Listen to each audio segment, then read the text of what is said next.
ভাবি, ভাবি, ভাবি, আপনার মেয়ের রেজাল্ট কি হয়েছে?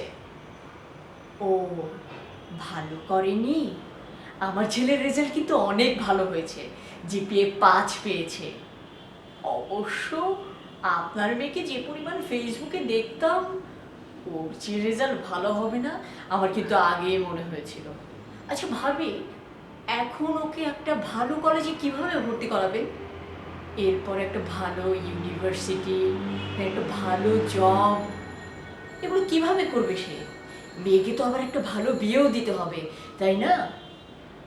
আমি জানি তোমাদের অনেকের বাসারই মা এবং বাবাকে পাশের বাসার আঙ্কেল আন্টির এই কথাগুলো শুনতে হচ্ছে। আর তোমাদের মা কি বলছে?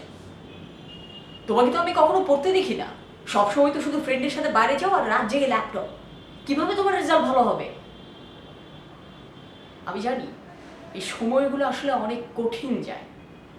তোমাকে একটা এক্সাম্পল দিই। মনে করো আজ তোমার জন্মদিন, তোমার 2 বন্ধু এসেছে দাওয়াত খেতে, দুজনের হাতে 2টা গিফট বক্স। একজনের গিফট বক্সে অনেক সুন্দর র্যাপিং পেপার দেওয়া, আরেকজনেরটা সাদা মাটা। তুমি যখন গিফট বক্স খুললে দেখলে রঙিন র্যাপিং পেপারের ভেতর থেকে নিউ মার্কেটের 100 টাকা দামে একটা স্যান্ডেল জোড়া বের হয়ে আসলো, আর সাদামাটা বক্স থেকে অনেক চমৎকার ক্যাডবেরির একটা চকলেট বক্স বের হয়ে আসলো। তোমার কাছে কোনটা বেশি ভালো লাগবে? আমি জানি সাদামাটা র্যাপিং পেপার হলেও সেই ক্যাডবেরির বক্সটি তোমার বেশি ভালো লাগবে।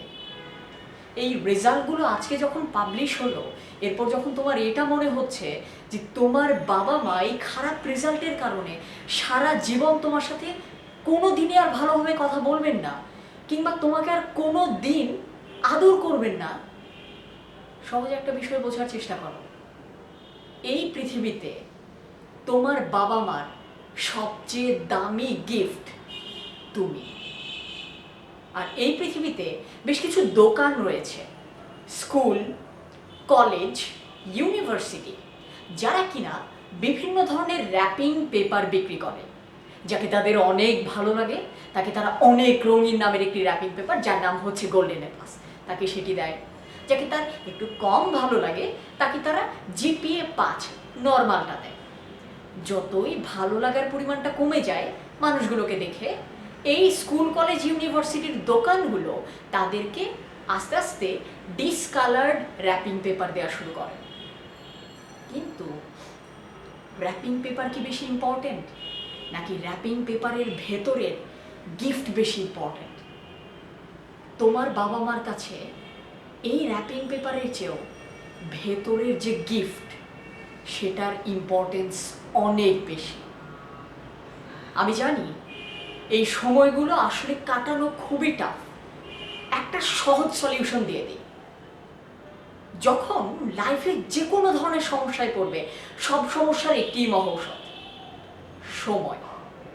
তোমার একটি সমস্যার উপর সময়ের যত বেশি প্রলেপ পড়বে, মানুষ তত সমস্যাগুলোকে ভুলতে শিখবে।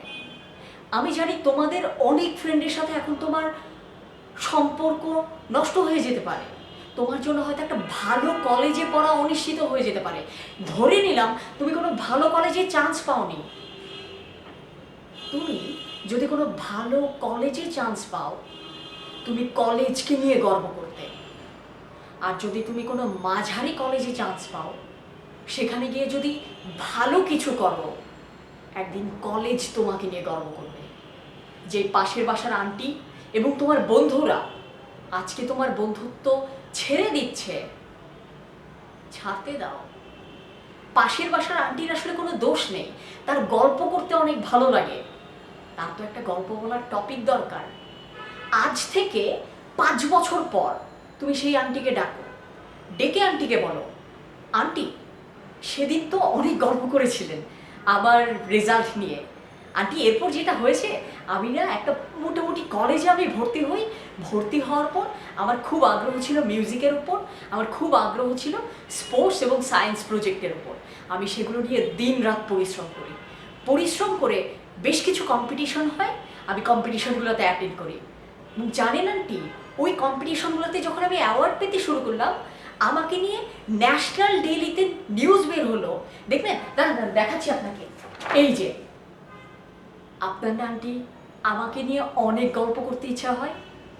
আর আমার বন্ধুরা, তোমরা যারা আমার দিকে দেখে নাক শিটকাচ্ছ, আজকে এটা আমি তোমাদের দিচ্ছি, এটা আজকে তোমাদের। এই কথাগুলো কি বলতে পারবে 5 বছর পর?